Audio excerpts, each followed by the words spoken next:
Cuidado com a fofoca. Cuidado com a fofoca. Essa foi a primeira frase dita na gravação. Vai ser Perfeito. ótimo. Adorei. Cuidado com a fofoca. Quem for assistir a gravação agora já vai ficar uma situação de quase morte aí, cara. E- Vai ouvir a frase. Oi. Sim, meia fofoca mata Isso. fofoqueiros que estão assistindo É. o encontro aberto. Foi mal, galera. Por isso que tem que participar ao vivo dos encontros doentes. Tem muita fofoca. É sobre.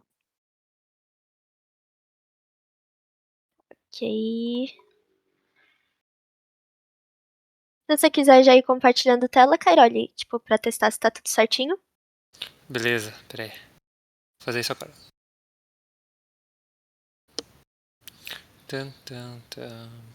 Discord tá aqui embaixo.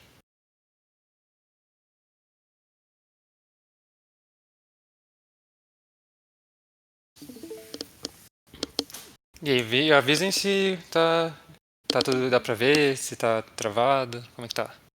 Dá pra ver certinho. Dá pra ver normal. Nice. Acho que já pode ir começando. Perfeito. Beleza, deixa eu clicar aqui no botão. Apresentação padrão. Sucesso. Então, galera, a gente já tava batendo um papo aqui, mas bem-vindo ao Encontro Aberto, né? Encontro Aberto do AIDS 2022. Que aqui que a gente está voltando, a gente já fez outros encontros abertos para falar um pouco sobre hacking, meio que o base de hacking e alguns encontros abertos também mostrando algumas outras coisas. Esse aqui a gente vai estar falando sobre algumas áreas de hacking, tipo, passando o básico de alguns programas e alguma coisa para dar uma ideia para vocês para onde começar. Beleza? Aqui está a gente do Yash in the Shell, né, do AIDS. Aqui está todo mundo, representado pelo seu nominho hacker, que a gente chama. Então, tipo, todo mundo quando entra no AIDS, tipo, a gente pede para escolher um nomezinho assim para ser chamado, sabe, pelo nomezinho hacker. Então, tipo, aqui estou eu, por exemplo, Lobster Fridge, aqui está a Lari, aqui está a Uxi, enfim. E é só um nomezinho hacker. Tipo esse aqui, nomezinho hacker, todo hacker. E é isso. Aqui estamos nós. Eu acho que deixar ali, a gente divide por gerações, então vai entrando gente, por exemplo, a cada processo seletivo. Então, agora a gente está na Gen 3, vai entrar a Gen 4 que a gente está fazendo nosso processo seletivo. Então tem gente desde a Gen 0, que é o pessoal que começou o AIDS, né? E deixa eu falar um pouco sobre o AIDS. Enfim, o jeito que o AIDS começou foi basicamente assim, era para ser um grupo de estudos entre, acho que 4 pessoas, não sei se 4 ou 5, sobre segurança da informação. Justamente por eles terem esse interesse, obviamente, na área em comum, e por eles perceberem que estudar sozinho, principalmente quando você é um iniciante nessa área de segurança, é muito difícil por causa que os materiais normalmente que você acha são muito avançados. Então, o AIDS começou justamente com essa ideia de esse interesse comum de estudo e para ajudar o pessoal que quer começar a estudar essa área de segurança justamente por ser muito difícil de entrar com materiais de achar, é difícil de achar materiais básicos. Então, o AIDS foi formado nessa base de compartilhamento de informação para as pessoas aprenderem algo que não é tão fácil e intuitivo de aprender juntas, né? Porque as pessoas se ajudam a crescer. Foi nesse intuito que o AIDS surgiu. Então ele foi escalando, né? Essas 4 pessoas que chamaram outras pessoas e foi criando a entidade e foi escalando cada vez mais. E agora eu vou falar um pouco dos projetos que a gente tem, né? Que a entidade é formada e esses projetos a gente tem eles para ajudar a entidade a meio que correr, né? Tipo, não morrer e continuar andando. Primeiro aqui, o Bad Rabbit, que a gente chama, que é o nosso projeto de redes sociais. Então, tudo envolvendo post, que é post no LinkedIn, e-mail, Telegram, Discord. Todos os posts que a gente faz, o texto montado pelo Bad Rabbit, o planejamento de quando vai ser postado e quais vão ser os posts futuros. Isso é coisa do Bad Rabbit. Então, basicamente, esse controle e influência nas nossas redes sociais para divulgar nossas coisas e, né, a gente ser mais um pouco notado e falar quando vão acontecer eventos como esse, por exemplo, né, do Encontro Aberto. Esse é o nosso projeto de Bad Rabbit. Print Nightmare, esse é o nosso projeto de site para controlar o nosso site, né? A gente tem um site que é do Yash in the Shell, que lá a gente bota algumas wikis de ferramentas ou de alguma coisa assim, algum tipo de informação. Então, para manter o site rodando, criar novas páginas, atualizar coisas desatualizadas, trocar a identidade visual do site, que eu vou falar depois quem é que cria, mas a identidade visual do site para ser posta no site pelo grupo de Print Nightmare e todo esse controle. Tudo isso se encaixa dentro do Print Nightmare, que é nosso projeto de sites. E por falar na arte, o Maidum aqui, esse é o nosso projeto de artes, né? Todo o projeto de extensão tem né? Para criar as artes em demanda. Normalmente o pessoal faz bastante coisa. Então precisa de arte para o post, de qualquer coisa que a gente quer postar. A arte é feita pelo Maidum. A gente quer uma identidade visual. A gente tipo, já tem uma identidade visual, ou a gente quer criar uma, ou a gente quer melhorar a nossa. Daí tudo isso vai ser feito, testado, eles vão, pelo Maidum, eles vão pensar, putz, eu acho que a identidade visual ficaria assim, vamos fazer um brainstorm, vamos testar, daí eventualmente você vai ficar ativo, daí de identidade visual vai ser refletida nos posts das redes sociais e no site do AIDS, desse tipo de coisa. Tudo relacionado à arte, criação de artes, é feito pelo Maidum. E é tudo por demanda, né? Tipo, quando a gente precisa, e a gente determina que precisa, é feito pelo Maidum. Artes do podcast também, por exemplo. A gente tem um podcast, um projeto de podcast chamado Bombcast. E tudo relacionado, então, à criação do podcast entra nesse projeto, né? Então, fazer brainstorming de como vai ser os próximos podcasts. Se a gente quer fazer um podcast com algum convidado, contatar o convidado, decidir quem a gente vai convidar, criar o roteiro do podcast, gravar o podcast, editar o podcast, postar o podcast, e todo esse planejamento e organização de quando essas coisas vão ser feitas. Tudo Bombcast. A arte, por exemplo, do que a gente vai botar no cast seria feito pelo Maidum, né? Que nem todas as coisas de redes e site. Mas tudo outra coisa relacionada ao podcast seria do Bombcast, desse projeto. O WannaCry, daí entra essas atividades externas, que nem os encontros abertos, que nem esse, é organizado pelo WannaCry. Então, palestras que a gente faz para pessoas internas, né? Para essa divulgação de conhecimento para fora. Palestras, workshops, encontros abertos, organizado e dirigido pelo WannaCry, planejado para quando vai ser pelo WannaCry, e esse tipo de coisa, né? Se a gente quiser chamar um palestrante em vez de a gente palestrar, por exemplo, também seria pelo WannaCry. E por fim, Happy 99, que esse daqui é o nosso grupo de onboard, né? Que seria receber o pessoal. Então, que nem eu falei, a gente vai meio que recebendo pessoas, né? Começou meio com o pessoal de começo, que é a Gen 0, chama um outro pessoal que vai entrar em lote, então tipo, essa vai ser a Gen 1, Gen 2, Generation 3, 4. Então, para receber o pessoal e envolver eles no conhecimento básico e ensinar algumas coisas e meio que passar um caminho para o pessoal ter uma base para meio que seguir o próprio caminho depois e estudar e esse tipo de coisa, integração de grupo. Tudo isso faz parte desse projeto do Grupo 99. A gente tem um projeto separado somente para onboard. Beleza. Além desses projetos, a gente tem esses subgrupos, que são, tipo, não são projetos, mas não são exatamente projetos, são os outros grupinhos. E primeiro, antes de falar, tá vendo que tem CTF ali, né? CTF no 01 e no 02. Primeiro eu vou explicar o que é CTF, né? CTF é de Capture the Flag, que em português seria capturar a bandeira. São basicamente campeonatinhos de capturar a bandeira, só que em vez de ser o tradicional, você tem que correr num campo e achar a bandeira, é te dado um ambiente ou algum tipo de desafio. Por exemplo, você entra numa máquina e dentro dessa máquina você tem que achar o maior número de bandeiras possíveis. E as bandeiras poderiam ser só um textinho, tipo a bandeira, e daí tem uma senha no meio para as bandeiras serem diferentes, né? E não dá para chutar a bandeira, por exemplo. E daí dentro desse computador você tem que, tipo, puta, aqui tem uma imagem, sabe? Essa imagem ela pode ser uma dica para alguma coisa. Ou quem sabe nessa imagem mesmo ela não esteja funcionando, você não consiga abrir ela, você tem que, sei lá, aprender como mexer em cabeçalho de imagem para ajustar a imagem para ela abrir do tamanho certo e daí aparecer a flag escrita na imagem mesmo. Ou coisas de web, sei lá, algum tipo de CTF envolvendo o site, para você conseguir acessos de site, para conseguir arquivos e informações que você não deveria, e a flag vai estar ali, sabe? É como se fosse uma simulação de hacking mesmo. Você te dá esse ambiente e você tem que conseguir as informações que você quer, que no caso são as flags. Então o CTF é isso, basicamente um campeonato de hacking. Então, nesses subgrupos, a gente tem o CTF SSI, para quem não tá ligado, ano passado a gente começou, o Waits fez o primeiro CTF que a gente montou mesmo, nosso grupo Waits montou um CTF para a semana de sistema de informações do ano passado. E a gente tem um subgrupo especializado só para isso. Então nem todo mundo do Waits, por exemplo, vai estar envolvido nele.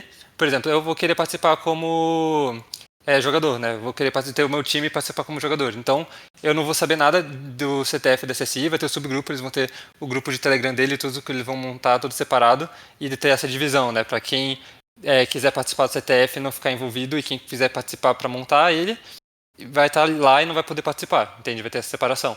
E aí que entra esse subgrupo, para montar um CTF nosso para Semana do Sistema de Informação. A gente também tem esse nosso time de CTF, que daí é mesmo pra gente se organizar para participar de um Capture the Flag, né? Então alguém chega e fala, nossa, gente, vai ter daqui a 2 semanas Fala, mãe. um Captura Bandeira, um Capture the Flag, vai ter um Capture the Flag da sexta até domingo. Então, a gente se organiza, o pessoal fala quem quer, quem que vai estar disponível, a gente se junta, faz esse nosso timinho e vai participar do campeonato. A gente se inscreve e a gente resolve os problemas. E é muito da hora. Tipo, CTF, que não falei, né? Sei lá, sexta até domingo. É 24 horas até o horário de acabar. Do horário que começa até o horário que termina, não tem intervalos. Então, sei lá, você poderia teoricamente com o seu time ficar lá, nossa, de madrugada, o pessoal resolvendo problema na call, sabe? É muito da hora, sinceramente. Esse CTF é muito louco. A gente tem esse nosso time de CTF. E a gente tem as nossas oficinas, que não entra lá no WannaCry, que eu tinha falado. Que o WannaCry é para, por exemplo, encontros abertos, que é para conhecimentos externos. Essas oficinas seriam tipo um grupo de oficinas para conhecimento interno, assim, sabe? Pra gente, putz, o pessoal de malware achou uma coisa muito da hora e quer falar com a gente, sabe? O pessoal de redes descobriu uma vulnerabilidade, alguma coisa muito louca que dá pra fazer, e eles querem ensinar o pessoal de dentro, então, tipo, mano, vamos montar uma aulazinha e dar pro pessoal do Eight mesmo, sabe? Da gente pra gente. Esse compartilhamento de conhecimento que é tipo, meio que a base de onde o Eight se montou, né? Então essas oficinas são justamente pra isso, pra gente se compartilhar o conhecimento, sabe? Meio que numa aulinha. Uma oficina, né? Pra, tipo, botar a mão na massa um pouco também. Aqui estão alguns dos tópicos, áreas que a gente tem, que não que a gente tem, né? Algumas áreas de hacking, né? Algumas áreas, por exemplo, exploração web, criptografia, redes, sistemas operacionais, esse tipo de coisa, engenharia reversa. São basicamente algumas das áreas que você pode adquirir conhecimentos para conseguir fazer essas invasões e conseguir meio que manipular o sistema para conseguir suas coisas, sabe? Quem sabe conseguir acesso a uma informação criptografada que você não deveria ter acesso, acessar alguma página que você não deveria ter acesso, e esse tipo de coisa, né? Interceptar dados na rede, por exemplo, e tem diversas áreas, né? Binário. Beleza. E, então, lembra que eu tinha falado, né? Tipo, é difícil achar material básico, iniciante para quem está começando em segurança, né? Então, a gente também fez esse roadmap, né? Como começar, que basicamente é um coletâneo de conhecimentos básicos feitos pela gente sobre tipo diferentes tópicos que a gente tinha falado no outro, né? Tipo Linux, criptografia, redes, tudo isso. E é justamente para ajudar o pessoal que está entrando no onboarding, alguém que quer saber um pouco mais sobre segurança e disponibilizar esse conhecimento, né? Esse é para isso que serve esse roadmap. E também tem as nossas frentes de estudos. Então, agora eu falei tipo, de grupos, eu até falei um pouco de compartilhamento de conhecimento nas oficinas, esse tipo de coisa, mas as frentes são justamente grupos que o pessoal se junta para estudar alguma coisa que está afim. Então, sei lá, alguém chegou e falou, nossa, mano, vamos fazer um grupo para estudar análise de malware, vamos estudar malware. Eu acho que é muito da hora, alguém tá afim de estudar malware, eu acho muito legal. Daí mais 4 pessoas do Eight falam, nossa, eu quero estudar malware também. Daí faz uma frente de malware, junta essas 5 pessoas, sei lá, cria um grupo no Telegram, daí o pessoal vai fazendo, sei lá, reuniões a cada 2 semanas e fala, tipo, nossa, vamos ler esse livro, vamos ficar fazendo isso. Daí quando a gente se juntar, a gente, tipo, compartilha o que aprendeu e vai, tipo, conseguindo desenvolver, sabe? E justamente para isso que serve essas frentes de estudos. E é algo totalmente natural que surge assim mesmo, sabe? Nossa, tô afim de estudar isso. Daí se tiver gente para formar um grupo, que seja, sabe? Faz uma frente e a gente começa a estudar essas coisas com o pessoal que tá afim. É algo bem espontâneo mesmo. Daqui tem alguns sites, Over the Wire, PixCTF, TryHackMe, Hack the Site. São basicamente sites de meio que treino de hacking, digamos assim. Por exemplo, PixCTF emular algumas salas de CTF, mesma coisa com TryHackMe. Hack the Site mais voltado para a web, mais tipo hackear um site, esse tipo de coisa. Esses são sites que é bem legal, que a gente vai passar por cima, a gente vai falar de novo no final sobre eles, que é justamente para passar esse... É uma das salas que ajuda realmente nesse começo, sabe? Alguns são mais difíceis que outros, mas obviamente as salas têm salas mais difíceis que outras também.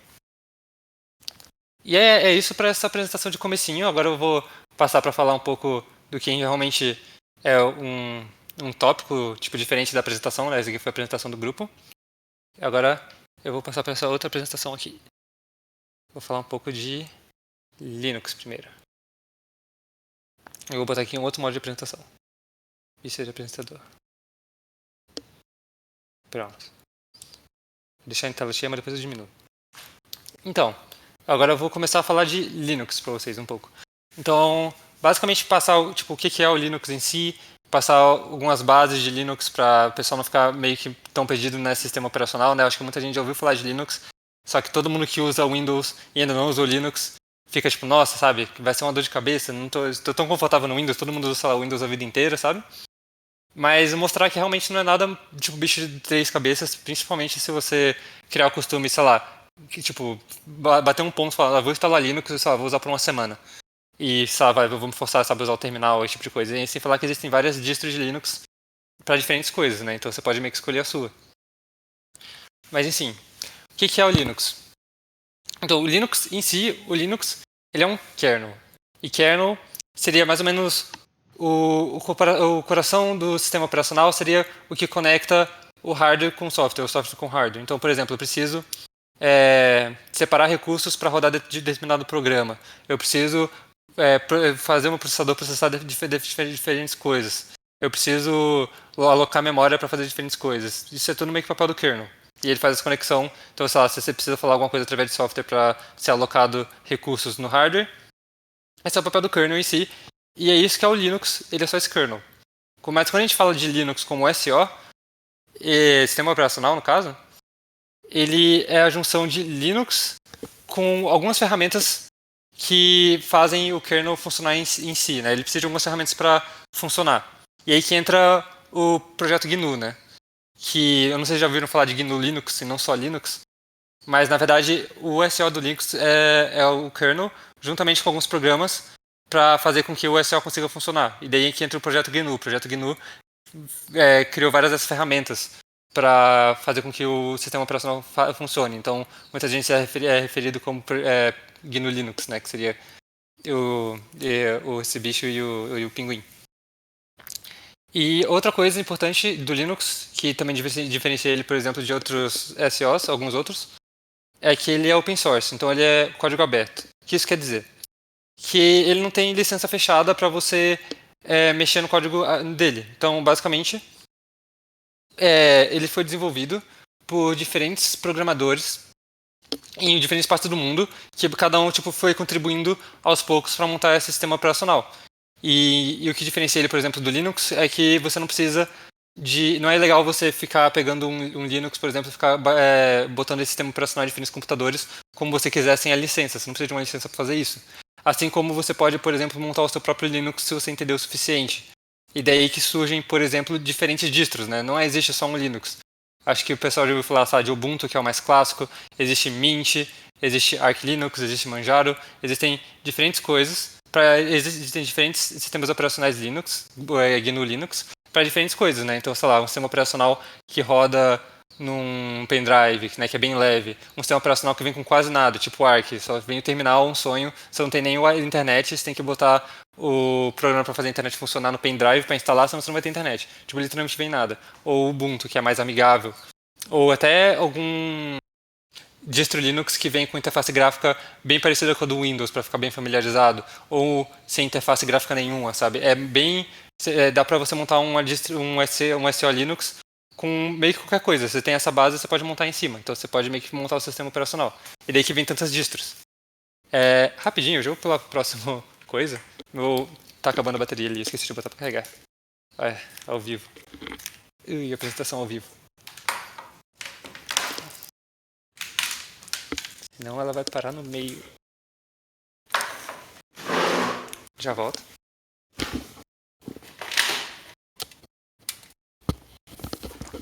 Pronto, desculpa. Beleza, então é isso que é o Linux em si. É essa junção do kernel com essas ferramentas feitas pelo projeto GNU. E ele é um sistema operacional open source, é um projeto open source, né? Beleza. Agora eu vou entrar aqui no terminal, fazer isso daqui que é show. Deixar a apresentação minúscula aqui. E começar a mexer aqui no terminal. Vou mostrar alguns comandos básicos para vocês no Linux, só pra ter uma base de onde começar realmente, tipo, a andar nos terminais e nas pastas, né, e saber o que tem nelas através do terminal, e copiar, deletar, diferentes coisas. Então vamos começar com o primeiro comando, que é esse ls aqui. Se eu der um ls no terminal e clicar aqui, dá pra ver que tem diferentes pastas diferentes arquivos. Tá, e o que é isso que tá aparecendo aqui? Se eu entrar nessa pasta aqui e vier para encontro aberto, que é essa pasta que eu tô, é literalmente isso que vocês estão vendo. Tipo, quando eu aperto um ls, eu tô na home, que é esse tio, barra encontro aberto, quer dizer que essa pasta encontro aberto tá na home. E que nem aqui, ó, home e encontro aberto. Então, esse é basicamente eu estando dentro de uma pasta através do terminal e não, tipo, na interface gráfica, né? E é isso que o ls faz, ele lista as coisas que estão aqui. Para comandos, a maioria dos comandos você pode botar um segundo que a gente chama de flag. Por exemplo, se eu der um ls-a, que é de ls-all para mostrar todos, ele também vai mostrar arquivos escondidos. Por exemplo, esse ponto e esse ponto.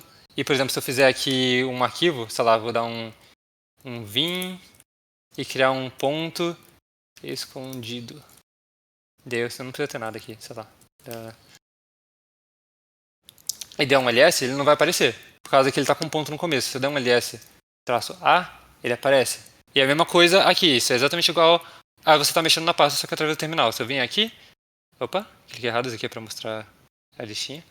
Se eu clicar aqui, Show Hidden Files, mostrar arquivos escondidos, dá para ver o escondido aqui.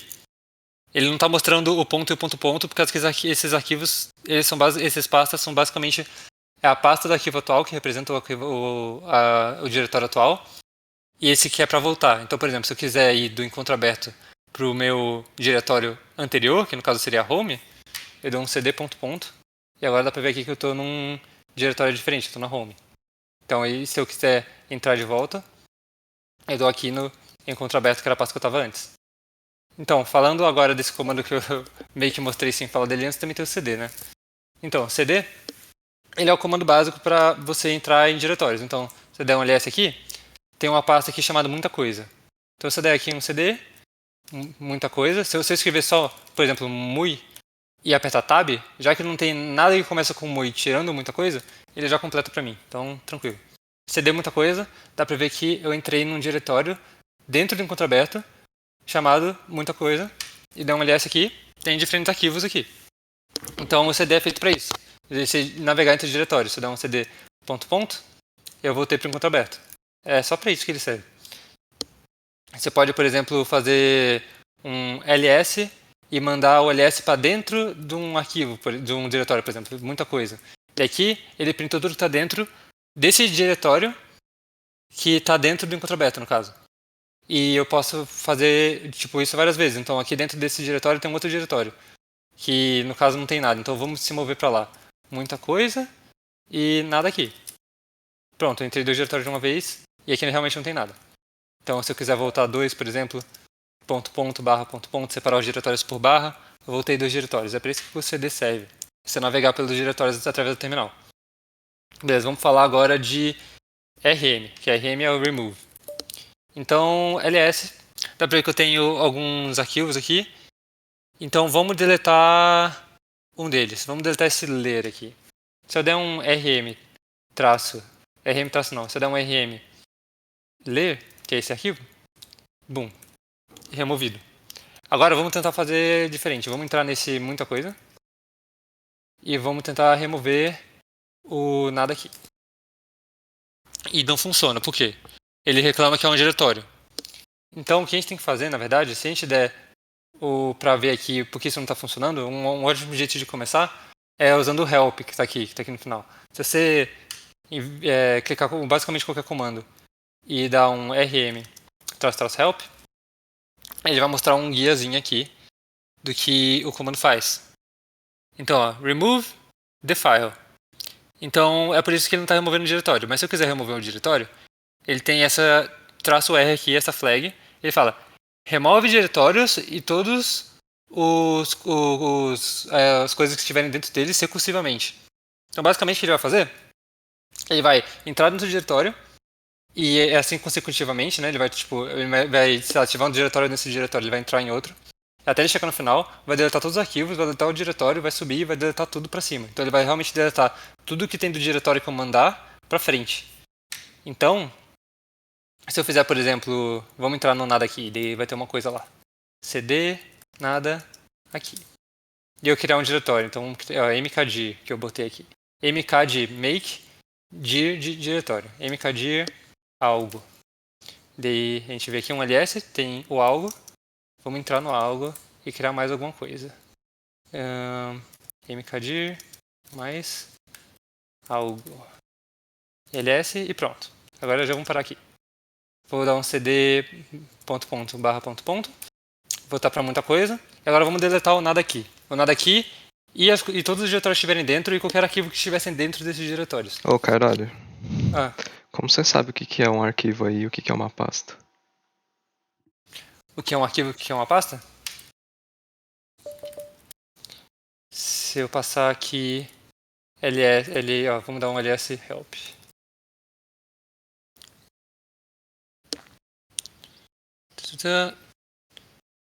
Cadê o coisa? Aqui, em cima. Esse ls-l, basicamente vai mostrar um formato grande do que a gente quer mostrar. Então, basicamente, vai escrever bastante coisa sobre o que está aqui, né? Então, se eu der um ls-l, pronto. E daí, se você vier aqui, nessa barrinha, eu ia falar sobre isso depois, mas se você olhar aqui nesse ls-l, que ele está mostrando basicamente bastante informação, depois eu vou falar o que são essas outras coisas. Se você olhar aqui e não tiver nada, se tiver um D, é um diretório. Então, esse aqui é o único diretório que tem aqui. O resto é tudo arquivo. Então, se tiver um D, aqui é um diretório. Se não tiver um D, ele é um arquivo. Então, é assim que você consegue saber o que é um diretório e o que é um arquivo. Esse aqui é uma flag do ls, né, que eu usei. Assim como o A, para habilitar tudo, eu posso misturar as flags e dar um AL ou LA, né, que normalmente a gente chama. Então, por exemplo, dá para ver aqui que o ponto e o ponto, que eu falei, são diretórios. Eles representam o diretório atual e o diretório anterior.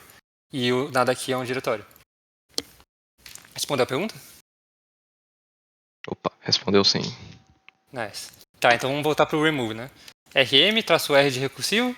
E agora a gente consegue deletar o nada aqui. Que ele é um diretório. Boom.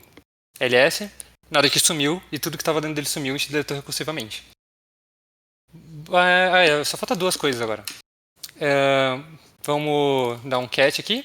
Que esse comando, basicamente, você lê o que está dentro de um arquivo. Você basicamente pega o binário do arquivo e tenta ler no standard output do terminal. Então, se você der um cat no out.txt, que é um texto, ele tem aqui uma senha, que é banana espiritual 123, e tem um usuário euzinho. Mas se eu der, por exemplo, um cat numa imagem, que vai, ele imprime esse bagulho torto. Porque ele está basicamente pegando o binário da imagem que não foi feito para ser tipo lido e tá dando ruim, né? Ele tá tentando ler. E só fica um montão de símbolo, tá meio que estragando o terminal. Então vamos dar um clear para tirar isso. Mas isso que o cat faz, ele basicamente pega o conteúdo do arquivo e tenta ler. E por último, vamos falar do MV. O MV, deixa eu voltar um terminal. O MV ele é feito para mudar o nome de arquivos ou diretórios ou mandar eles para outro lugar. Então, vamos fazer, por exemplo, mudar o nome desse IPv4 JPG. Então, move, e daí IPv4, blá blá, a gente bota IPv4, daí em vez de fazer, sei lá, IPv4, a gente bota IPv4.2.0. A gente dá um ls, depois que eu mudei o nome do arquivo. Mas se eu quiser, por exemplo, mandar esse arquivo, eu vou botar ele dentro de muita coisa. Eu dou um IPv, move, IPv, eu dou um autocomplete, que ele vai pegar pra mim, e eu vou dar muita coisa, também vou dar um autocomplete, que só tem uma coisa, começa com mui, e daí já que isso aqui é um diretório, eu dou um move, ela não tá mais aqui, vai estar no muita coisa. Então isso aqui é basicamente um resuminho do básico, tipo de Linux. Então, criar diretórios, entrar em diretórios, listar coisas que estão nos diretórios, como, tipo, sei lá, descobrir um comando novo, o que ele faz e o que ele tem de flag, o help, que isso ajuda muito, sabe? A maioria dos comandos, a grande maioria dos comandos tem um help, Você consegue ver o que ele faz, alguns dão exemplos. Você consegue ver as flags que mudam mais ou menos o que ele faz, né? Adicionam features ou tiram features, digamos assim. E é isso, mover e mudar nome de arquivos de diretórios. Basicamente o básico, ler o que tem dentro de um arquivo. Agora vamos passar para coisa que é menos o básico, né? Vou falar de privilégios dentro do sistema operacional, né? Então, para quem não conhece sudo, que é um comando bem conhecido, ele é basicamente um comando que te deixa rodar as coisas com privilégio de root, que é de raiz. Então, certo. Então, por exemplo, existem coisas que eu, como usuário Vitor Cairoli, não posso rodar. Se eu der um users aqui, só tem um usuário no meu terminal. Meu Deus do céu. Yeah. Se eu tiver um users, tem vários Vitors aqui no meu terminal. Eu sou um deles. Agora, se eu der se eu der, por exemplo, um ls-l aqui mesmo no terminal que eu tô. Opa, cd ponto ponto, desculpa. No encontro aberto. ls-l para mostrar as coisas. Dá pra ver que eu tenho o direito de todos esses arquivos. Então eu posso, sei lá, fazer o que eu quiser com eles, basicamente. Tipo, esse aqui é o owner, que a gente chama. É quem eles são donos, entre aspas. Então eu basicamente posso fazer o que eu quiser com esse arquivo. Mas, se eu fizer, por exemplo, tem esse códigozinho aqui que é o root banana, né? Vamos rodar o root banana. Ele é um executável. Então você dá um ponto barra, que esse aqui pode executar um arquivo executável. Dá root banana. Essa banana é root. É só isso que eu fiz esse bagulho fazer. Ele só escreve no terminal. Se eu fizer um chmod, que é change. Desculpa, chmod não. Change owner. Eu botar root e botar o root banana, eu não posso fazer isso. Ele fala que eu não tenho permissão. Por quê? Eu estou tentando mudar a permissão do meu arquivo para que ele só possa executar para root. Só que para isso eu tenho que ter permissão de root. Então é para isso que sudo serve. Você escreve sudo, você passa a senha. Opa, eu escrevi a senha errada. E pronto, eu consegui executar o comando que eu não tinha permissão antes. Agora se a gente dá um ls-l, dá para ver agora que esse arquivo tem permissão de root. Então se eu der um ponto barra e dar um root banana. Root, nem deixa eu autocomplete agora. Banana.sh. Permission denied, eu não tenho permissão de rodar isso. Mas agora também, já que ele é permissão de root, já que eu tenho a senha do sudo, ele vai trocar minha permissão para de root. Então eu posso escrever root, ponto barra, não, banana, não, root banana. Root banana, ponto sh. E aí, agora deixa eu rodar de novo. Então, isso que faz o sudo, ele te dá permissão de root para você rodar coisas que você não tinha permissão antes. E root em si é basicamente um privilégio supremo. Você pode escalar privilégio de outro jeito, só que basicamente sudo. Normalmente, muitas coisas que você quer ser protegidas que não podem ser rodadas por alguém que não controla a máquina é feito com sudo. Então, um comando muito clássico, apt, que é para instalar coisas. Então, se eu quiser dar um apt install para instalar algum programa, vamos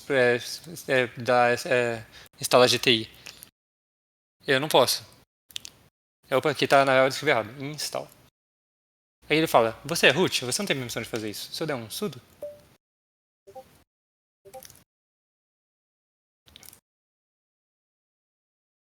E aí ele não consegue achar o pacote, tá? Então ele não tem sudo. Deixa eu pensar em uma coisa outra pra baixar. Deixa eu ver o Wireshark. Não, eu já tenho o Wireshark. Enfim, dá pra ver que eu não tive o problema de permissão. Então eu posso rodar esse programa só se eu tiver sudo. E tem vários que só tem essa permissão de sudo. Isso é importante. E agora eu vou explicar essa sopa de letrinhas que eu mostrei pra vocês. Meu Deus do céu. Eu vou explicar a sopa de letrinha aqui que eu mostrei pra vocês. Que é essas letrinhas aqui, né? O que elas são? Então, elas são privilégios de arquivo. Elas mostram permissões de arquivo, na verdade. Então, tem essas 10 letrinhas. O começo é para falar que tipo de que é, né? Então, por exemplo, que diretório, se já vazio é um arquivo. Existem outros, só que eu não vou lembrar de cabeça. Tem um número considerável deles. Mas o que é mais importante que eu quero falar para vocês é esses números aqui, essas letras. Tem 9 delas. Os 3 primeiros é para owner, os 3 segundos são para group e o resto é para os outros. E isso tudo aqui determina permissões. Então, se eu vier aqui, por exemplo, eu vou criar um arquivo de texto com vim. Então, eu vou usar envim no caso. Texto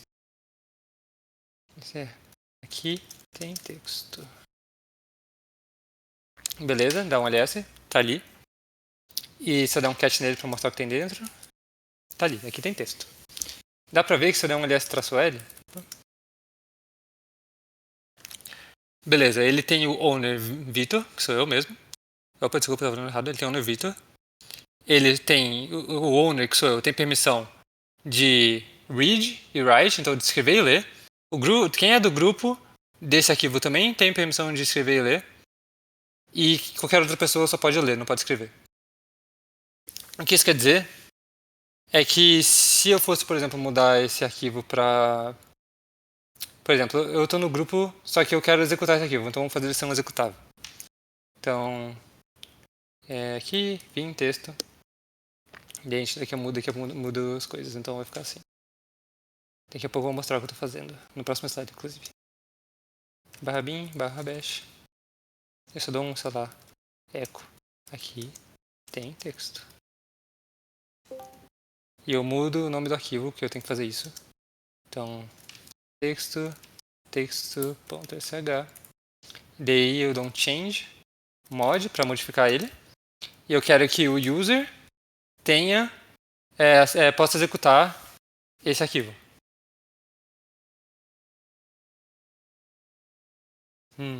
Ah, não, eu não passei o arquivo, né? Sou genial. E aqui podemos ver que eu botei essa letrinha aqui no texto. Isso quer dizer que ele é executável, esse X. Então, agora se eu tentar executar ele, eu posso. Aqui tem texto.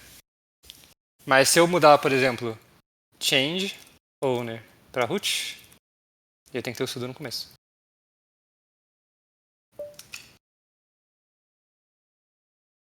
ls-l, dá pra ver agora que o owner dele é root. Se eu tentar executar ele, não vou conseguir. Então, texto, ele nem dá autocomplete. Pronto, não tem permissão. Então é isso, você pode controlar as permissões para usuários e para grupos e que o resto pode fazer. Isso é bem interessante. Então, isso junto com o sudo, você pode controlar quem tem acesso às coisas ou não. Então, também é de interesse, sei lá, se você precisar conseguir informações que você não conseguiria de outro jeito, conseguir acesso ao sudo, por exemplo. E sintaxe bash é basicamente o que eu fiz ali, né? Eu tenho alguns códigos bash aqui que dá pra ver, eu acabei de fazer um, banana root é outro, bash loop é outro, eu vou dar um cat nesse bash loop pra vocês verem. E o que é isso? Isso aqui é um código escrito em bash. Basicamente, ele é um código feito mais ou menos com a mesma linguagem que você está usando no terminal. Então, eu posso fazer algo como isso e rodar, então, .bash, desculpa, na real, .bash não é, bash loop. E rodar, ele roda tudo certinho. Mas eu posso também, deixa eu setar o counter para 0, por causa que ele está aumentando. Eu posso também, por exemplo, fazer assim, né? Eu posso escrever, por exemplo, while, e daí abre, counter, eu posso rodar o loop no próprio bash. Isso aqui faz com que eu possa, por exemplo, fazer um loop com algum comando que eu quero fazer e, sei lá, fazer ele 1000 vezes ou quantas vezes eu quiser, basicamente. Então, Você comeu um N ali no counter. comi? Tem razão. Counter.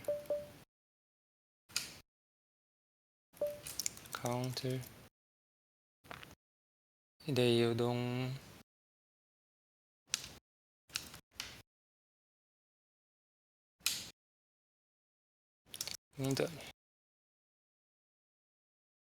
Ah, não, tá.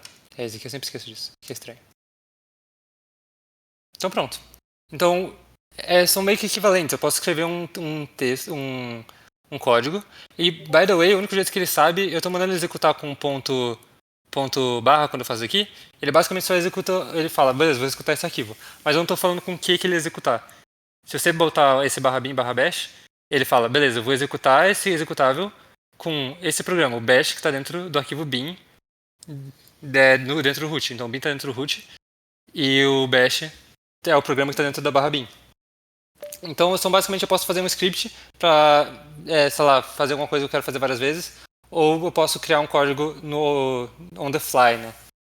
Isso é bem legal de bash, de código bash. Depois eu vou falar alguns outros que dá para fazer no futuro também. Então, conclusão sobre Linux. Justamente por ele ser esse código open source e ser meio que flexível, né? Ele em base é muito simples, é um SEO muito simples. Ele pode ser montado de diferentes maneiras. Então existem diferentes SEOs para fazer diferentes coisas.